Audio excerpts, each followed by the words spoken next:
Hello,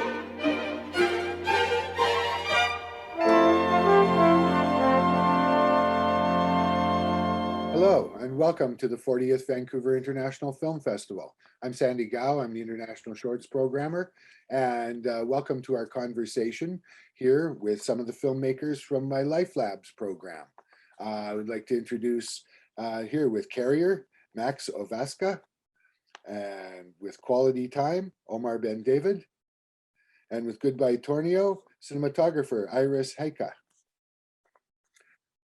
So glad to have you all here today. Max, I want to start with you. Where did you come up with the story? Because I talk about a suspenseful roller coaster ride. It's absolutely fantastic and so thrilling. There must have been a challenge for the script. Yeah, thanks. We wrote it together with, or actually Josefina Rautiainen, the screenwriter, wrote it. And we kind of developed the story and the idea until we knew how it goes and how it ends. But she actually wrote it. And one of the main things we started off with was a female character that's pregnant. We found that interesting, and I had an idea for a feature before this BA film about such a character. And we just kind of tossed around the idea of prejudice, of how, like in films, often when we see a pregnant woman in a film, she's depicted as clumsy and kind of somebody who needs help from other people, or and then it's a story about also about smuggling amphetamine to Helsinki from Tallinn, or it's not a story about that, but we also thought about like people who use drugs also tend to have the same thing in films, that we see people that are like losers or like assholes, or you quite rarely see a person who's a drug addict or a drug user that's just a normal person without. So these were kind of the first things we started off with, and then we wanted to combine comedy and thriller. So that's why we kind of explored with our film. That's how it started, basically. And you succeeded tremendously, because it is both a thriller and it's very funny in places. And yes, it is a nice depiction of both her and her brother as they're real people. They're real, with real problems. They're not just complete screw up addicts and anything like that, Yeah. Yeah, we actually wanted to once we came up with this drug smuggling thing, we made a decision on not having any like drug addicts in it, not having your basic like drug life and like injecting and stuff like that. Just a story about a brother and a sister and a brother and their race against time, basically. Yeah, so no kidding, race against time. And I also have to compliment you. You have so many locations in your film. Boy, talk about a production challenge that must have been. True. Yeah. We shot it in 5.5 days, I believe. So we kind of run around for a bit, and we had to, like, we were on a tight schedule. And films I'm in Berlin actually now, but films back home in Finland are traditionally made very fast. Like we have, for a feature film, we get like from 25 to 35 days or something like that. So we're used to running around. so it's also as cool on that. But as a short, you never have much money. You're always being very resourceful. That's just how it goes. And so to me, watching a film like yours with so many locations and all kinds of extras and everything, I was blown away how well you handled it all. Well, thanks. Yeah, we had to skip some shots, not full scenes, but we had to kind of leave stuff undone. But yeah, I think we managed quite well. Yeah, thank you. Oh yeah, no, absolutely. It's an absolutely wonderful film. And Iiris, I have to compliment you. Your film is so beautiful. It's so touching. And what I really loved was it doesn't feel like a documentary. It really just feels like it's just you. The two of them, especially the two girls, they could be actors in front of the camera. They're so natural. Yeah, it's actually during the pre-planning, we had a discussion with the director Emilia Hernesniemi, and we both agreed that we want to make the documentary look more like a fiction film and feel more like a fiction film than a documentary. So I think that having that thought right in the beginning, like when planning, that made it really to look like one and not just like watching what people are doing, but we actually we had some like set up scenes also there in between. Like some of them are real and some of them are a bit like elevated scenes to get more into the feeling. But yeah, nice. And that's good to know, because that you started out with that conception of trying to make it not be like a documentary, because that struck me right away while I was watching it. The first time after I was finished watching, I couldn't believe it was a documentary. Like, really? Nice. No, this can't be a documentary. Yeah. But you capture her life there so beautifully. I love the going away party scene, especially. It's so touching.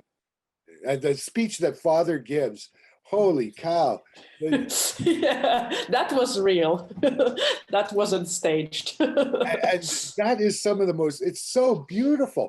Like, you could only wish that if you were going away to school, that your parent would give you a speech like that, and be so supportive, Yeah, yeah. Yeah, it was really, really quite lovely. But yeah, I think the whole crew was crying while we were shooting. The sound guy, everyone was a bit like, okay, go through. It was touchy. Yeah, because it's so moving. It's really beautiful. But I loved your cinematography too. I thought you captured the place so well, the spirit between those two girls so well, and I'm sorry, I'm forgetting your lead character's name right now, but Vilma.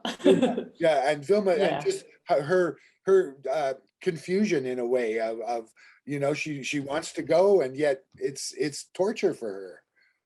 Yeah.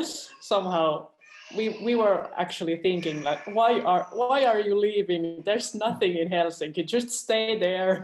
You have a lovely family, but everyone must live. So I think that's the main reason she's leaving, because there isn't enough places to study or work or etc. And she wanted to meet new people, so maybe she has to. Yeah, I grew up in a small town. I know what that's like. Yeah, that's you the feel thing. it's pretty limiting once you get to a certain age. It's like yeah, time to move that's on. the story. Yeah. And Omer, I love your story is also about parental conflict in a way, and a wonderfully odd resolution in the end. How they finally kind of get past their differences. Where did you come up with that story? So the thing is, first I just wanted to say, out of the question, I've been trying to catch up with the films that you've sent us yet, but I just want to tell Max I saw a Carrier and it blew my mind. I just want to give my heads down. It was a really amazing experience to me. I grew up with, I want to say, this kind of a father.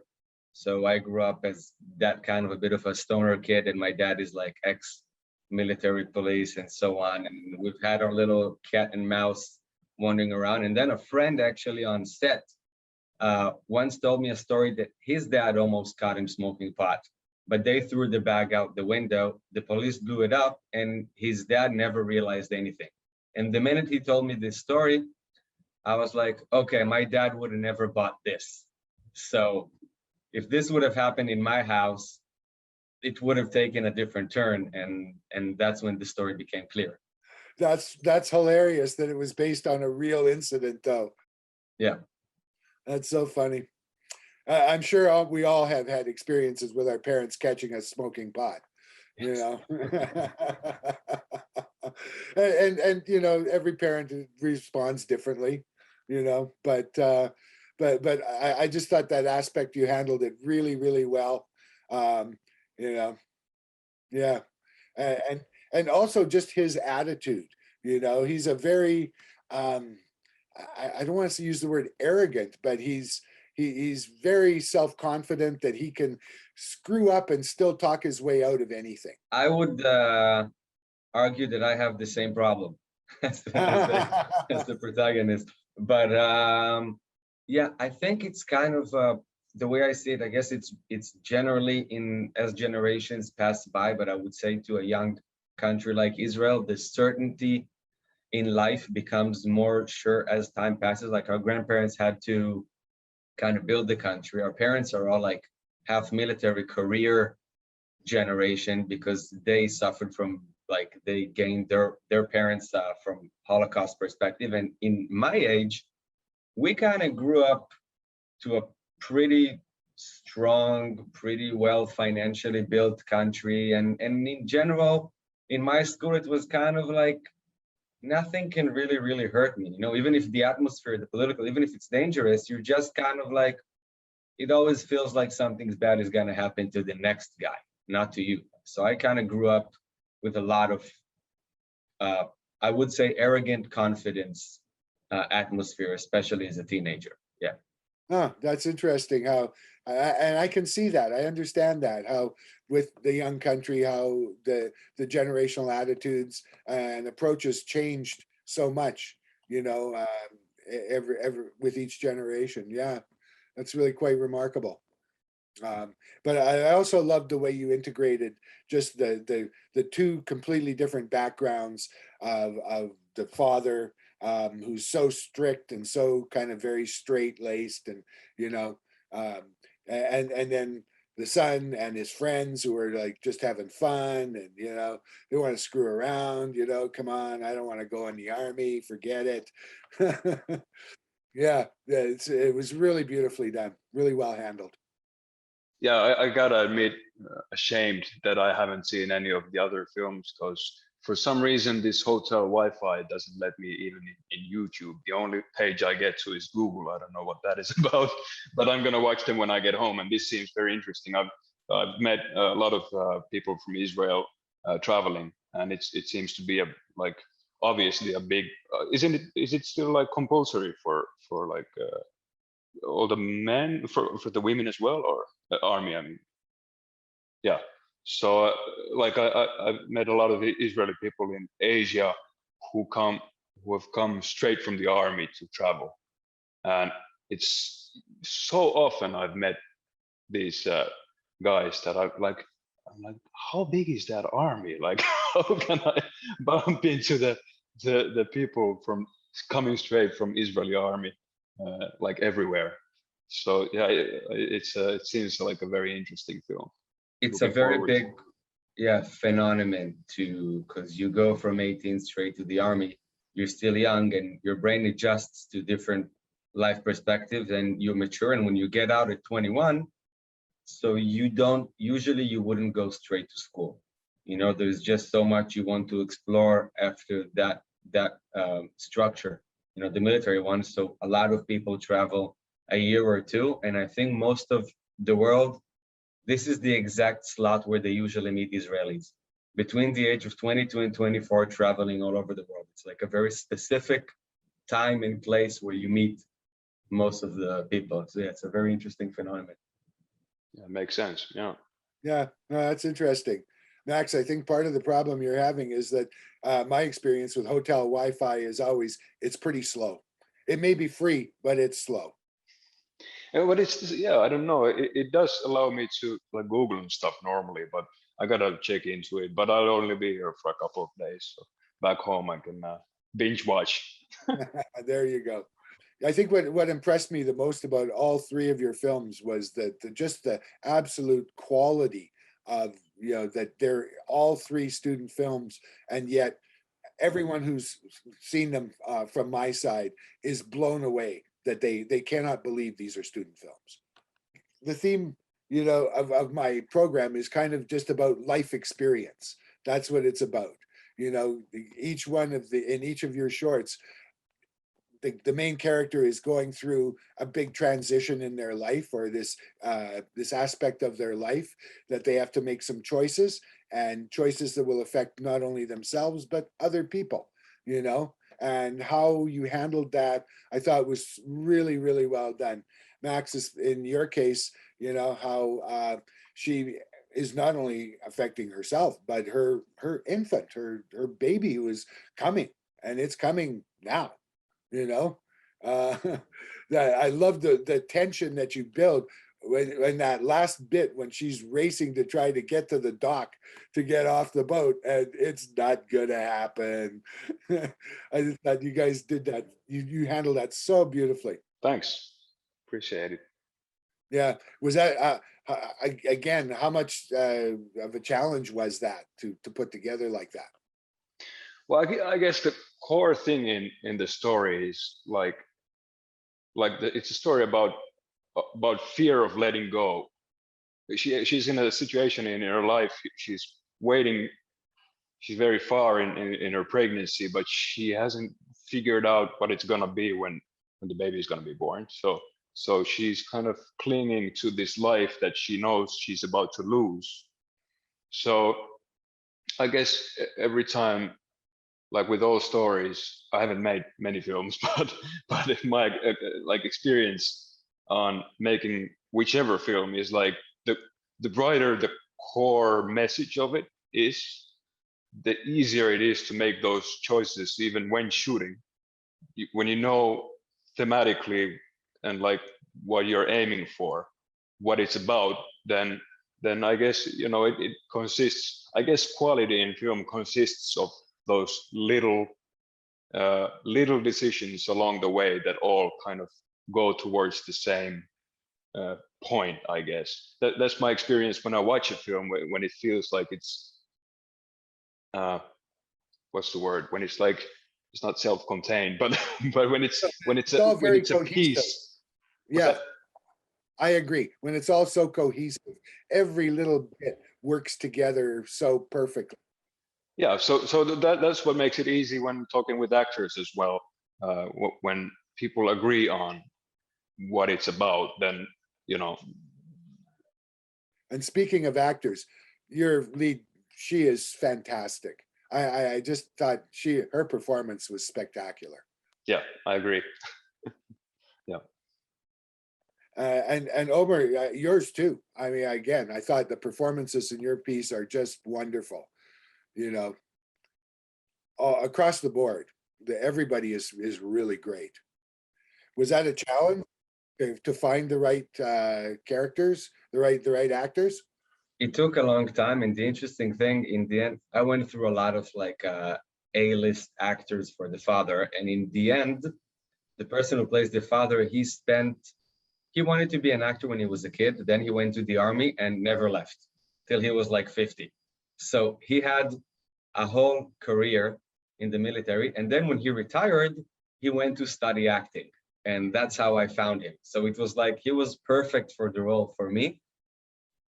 And the kid, the marvelous one, Noam, he's actually, I saw him doing a very small part in a movie, and I casted him, fell in love with his abilities, and actually during the post-production process, through shooting, editing, and until now, he kind of blew up on the screen in ways that you can't imagine for a young kid. Like every big director in Israel casts him. He won an Israeli Oscar recently. So he's like going off the hook at the moment with like being probably the new young best actor. And I was like so happy to manage to lay my hands on him for a short before everything blew up so fast.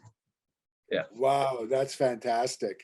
Yes, he's absolutely wonderful. But I love the fact that the father is basically playing himself in a weird, odd way. Yes, yes. Yeah. And Iiris, in your film, there's not really casting, but they are real characters. They are real people, and it was your job to capture them as real people. And was that a bit of a challenge? The director wanted to tell a story of a young person who is moving from Lapland to the south of Finland, and what she did actually, she posted on the pages of different schools there, like, I'm looking for this kind of character. Is there anyone who would be moving out? And then she got some answers that from the teachers that, okay, you can come to our school and tell us more about it. And actually, because in Finland, people are often very shy and not that like, ha, ta-da, but more like not so talkative, maybe, the stereotype.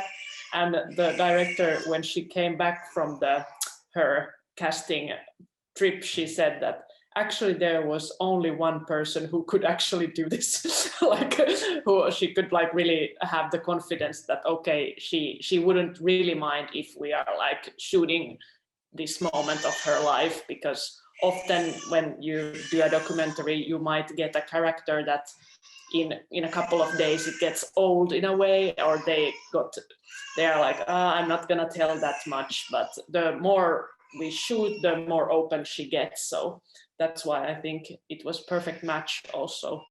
This was great, and I really appreciated your time, and I really hope our audience enjoyed the whole package, especially your films in particular. And maybe we'll get to see each other again sometime, maybe even in person. Yeah. Hope so. Thanks a lot. Yes, thank you. Thank you for the chat.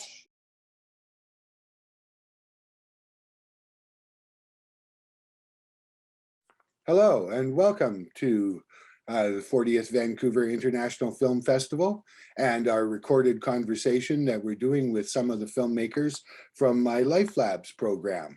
I'm Sandy Gao, I'm the International Shorts Programmer, and I'm so pleased to welcome here today with Apart Together, Olivia Hangzhou, and with Nico and Flies, Shihan Cao, and Vichy Pan, the actress, the lead actress of the film. Great to have you here. I'm so pleased to be able to present your films. And they're very different films in so many ways, but there's similarities in some ways too. Olivia, I'll start with you just quickly, because I know that you have a connection to your story of your film, the struggle of the daughter. And it's a powerful story, and a story that has so much implications of what happened in China for quite a long time, and how that affected so many families and so many tough decisions that had to be made. Maybe you can just tell us a little bit about that connection. Sure. So this film, if you have watched it or haven't watched it, so it talks about a 14-year-old Chinese girl, Iiris. She travels with her mom from China to Los Angeles in order to find her long-lost sister who was abandoned. Years ago, when hoping for a boy, and now it's like adopted in the US. She is faced with this decision when she secretly finds her sister to tell her mom and risk their relationship, or to forever keep it to herself. The reason I want to do this film is because before I was born, I actually had a passed away sister. And if she was still alive, my parents wouldn't give birth to me because of the policy. And I know that although I felt sorry for her, being passed away, like deeply, I know if there's one own person who got leaving this world, that would be me, not her. And I always growing up in this kind of weird feelings that she is this intimate stranger to me. And no matter how much I want to be a good daughter, I can never compete with the guilt my parents had towards her. And I really want to, embody this very complicated emotions to a very grounded story. And then I read a news that was about twins. I think it was, they were born in like a Jiangxi province of China, which is really rural area. And actually one child policy is for one birth. So twins is actually allowed, but because the local government, they are short of money. So they are, charging this family for having another girl. So the family couldn't, afford it. So they were, forced to give up one. and they're twins, so identically, biologically, they're the same, but one of them have been given up, and the one who was abandoned actually got into the United States, and she got raised up in a family that everybody loves her. She got a chance to get education and everything, and the other girl who they chose to keep, she actually never had a chance to step out of that small village. And that makes me question that who is the girl really got abandoned. And I also felt that the pact is not only for, like I said, like the girl who's abandoned or the mom who was asked to give up, and it's affecting a lot of people in different levels. And that news actually makes me to think in a lot of ways. And I try to combine both my personal experiences and also the news, and try to make them a story that I felt the audience could be deeply affected to, and that's inspiration. But I just thought, yes, when I read, you said some of that in sort of the letter that in your submission about how you identified with this story because of that personal experience of yours, and that it just was a story of struggle, of identity, and a struggle for identity, to be recognized for who you were, not just because of the guilt, and going beyond the guilt of the parents. And in your film, the mother certainly does feel very guilty about her decision to have abandoned her daughter.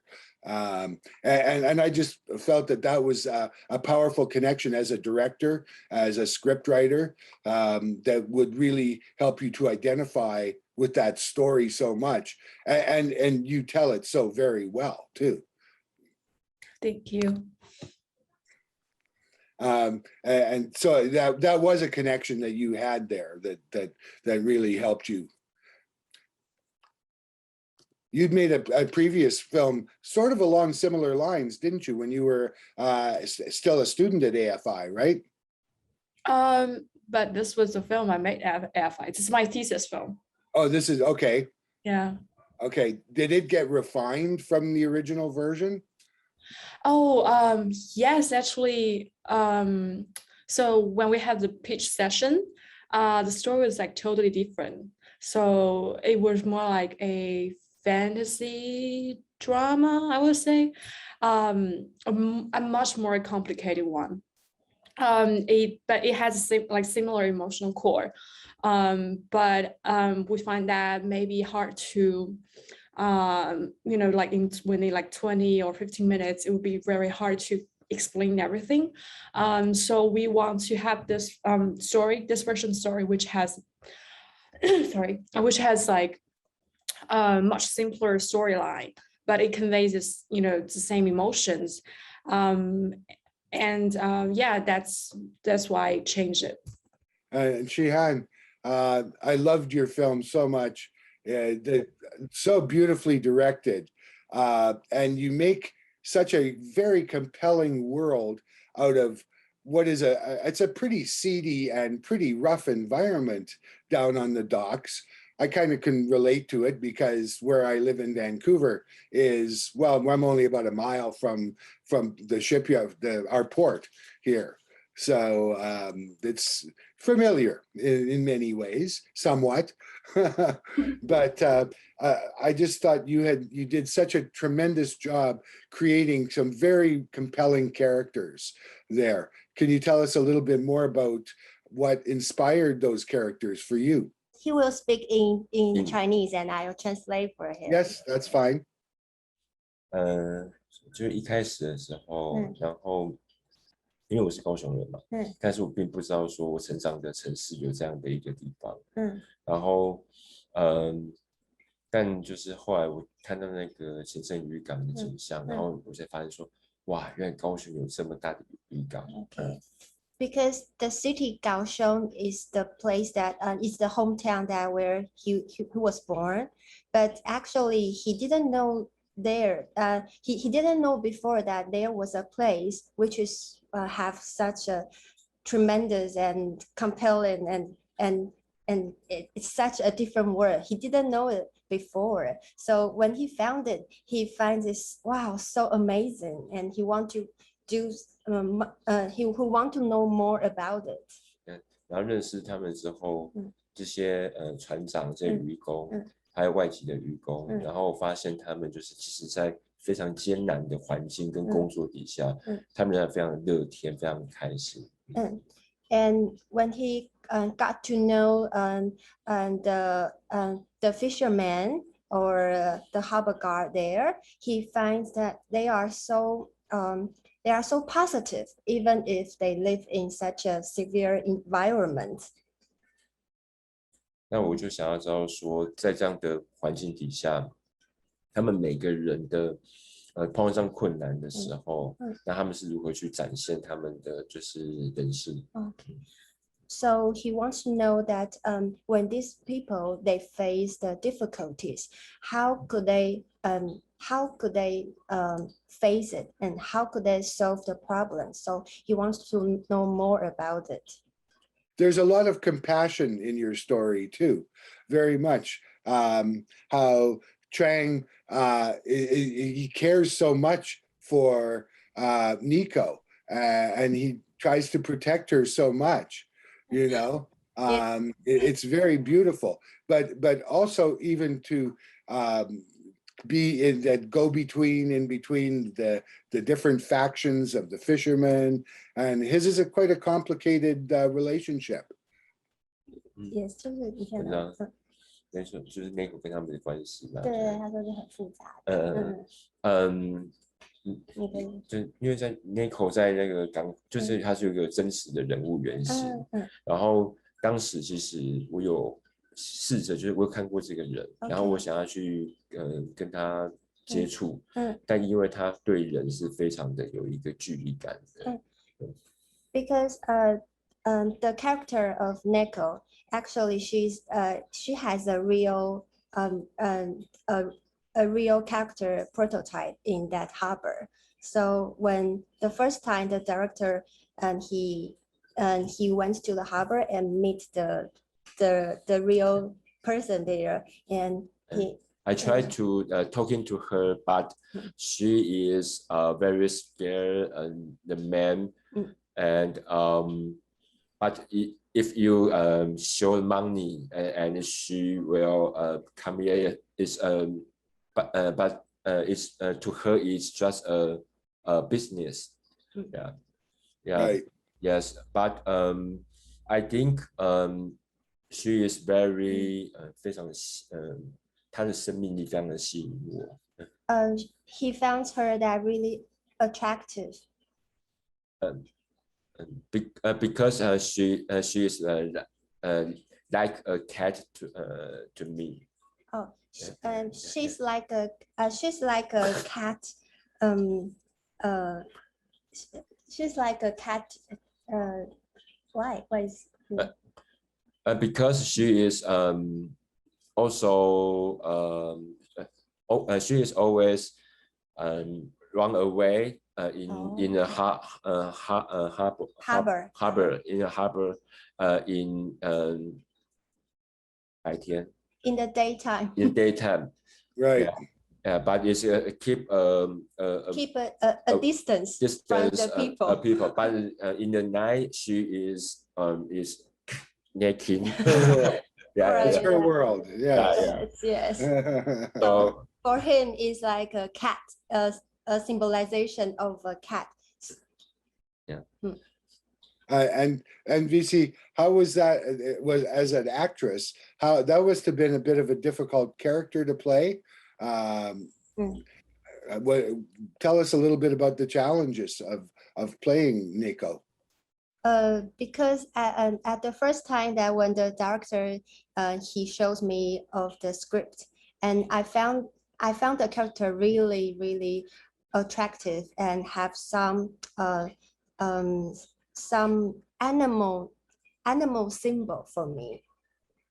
Because the neko, actually the neko is a Japanese word the cat. And because at the first time I thought of like how could I to perform it and being like a cat and being and feel like it.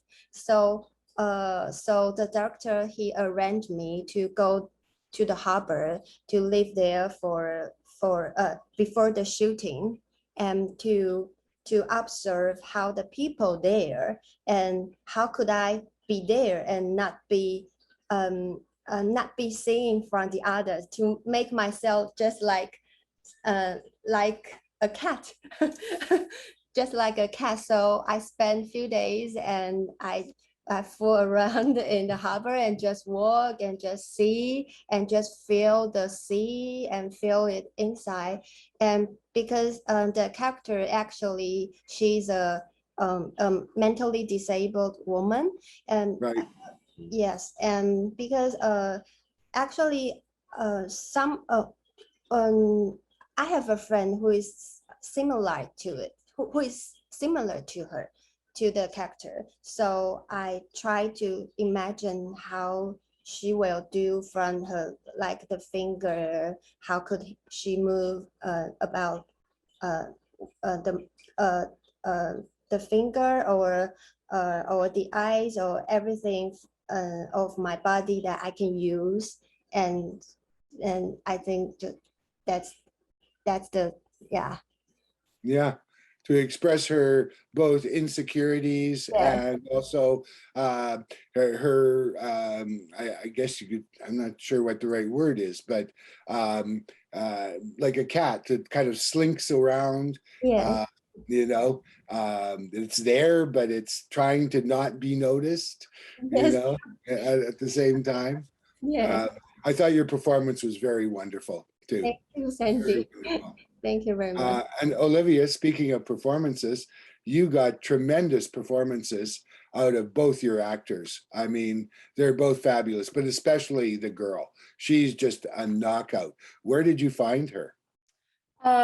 So actually in LA, you don't have a lot of casting choices, because it's very, because if you want someone to speak authentic Chinese and English, the pool is actually very limited, very small.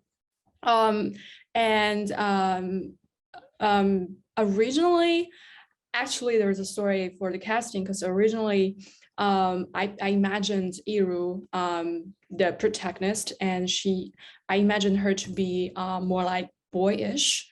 So she would have like short hair, not that feminine, because I want to also reflect like, a gender issue about it. Because, when sometimes you are growing up in the family that everybody was hoping you to be the boy, that unconsciously you would be, dressed up like a boy.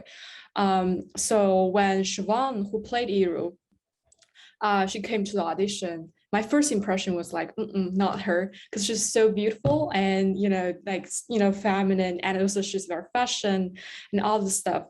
But then her first audition just really got me. I think her acting is full of nuances, and she's more like an introverted character. And also after audition, she told me that because she was born in like Guangdong province in China, which was people, I think it's a bit, how to say, people overvalues boys over girls. And she's really growing up in this kind of environment, and she, she personally, had a really connection to that. So I was choosing between her and the other girl who was short hair, but the other girl was like American-born Chinese. And I was leaning more towards the other girl because of the the gender issue that I want to reflect. But that girl, because she has more like a rebellious look, so her act is more like how to say, she's more like acting tough, but when she confronts with her mom, she had this like fragile moment, while Siobhan actually is opposite. She's more like the good daughter, it seems to helping her mom all the time, but she has all these different feelings, compiling in her body. And I was really choosing between the two, but then I had talked with my friend and I realized that because I have been this sort of like good daughter all the time, that I felt more, with Siobhan, because I felt like I've never been sort of like rebellious on the surface, but I've been rebellious deep inside all the time. So, and I also find that would be more interesting because you're gonna see more, complexity of the character. So then in the end, I chose to go with Siobhan, and she's just fabulous. I think she has a deep understanding of the character, and we always have this like one-on-one conversation about how it should be. I felt like among all the actors I've worked with, she's the one who always love to think and love to discuss. And you really get that she embodies that complexity of conflict within herself, but it's so subtle and it's so beautiful the way she expresses it. I thought, that's why I loved her performance. Like you said, it's very nuanced, but it really comes through. Especially near the end, that scene in the pool, the closing scene in the pool, I was almost in tears. It's so touching, and it's so beautifully shot too. I love that it's so like it's very early 60s kind of Americana, that environment, and that in itself is such an odd conflict with the conflict between them, but it still worked so perfectly. Thank you. Was that a shot that you kind of had in mind, or did it just come about? So I feel like so originally we didn't have that in the script, but then we started, location scout, and fell in love with that that location when I saw it. And originally we just have the scene at the motel room.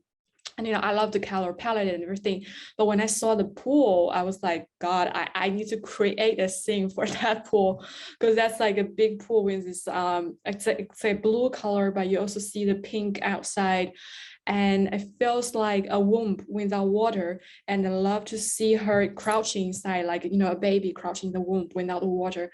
And then in the end, her mom comes down, to sit with her. I felt, I don't know, I just have a strong feeling for that location. So I just wrote that scene for you. No, and sometimes that happens, where you get inspired during a shoot and you suddenly go, oh, well, I need to do this. I love the location too. The colors are so perfect, it really worked nicely. Shihan, how was it to direct your wife, who Vici is your wife? That must have been a little bit difficult, or have you worked together before? In the house, she's my wife, but in the work, she is actress to me, so it's different. So if I'm when I shooting, maybe I'm very I speak a little bit louder to her, and come home I will say sorry, forgive me. But because I want to our work, our film is perfect.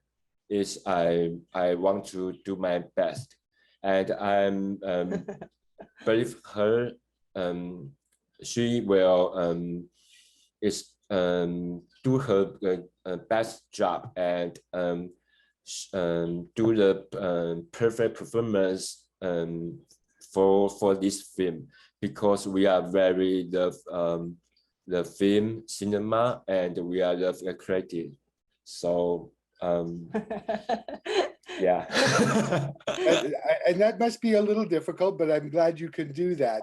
One relationship professional, and the other is your personal relationship. But that's not always easy.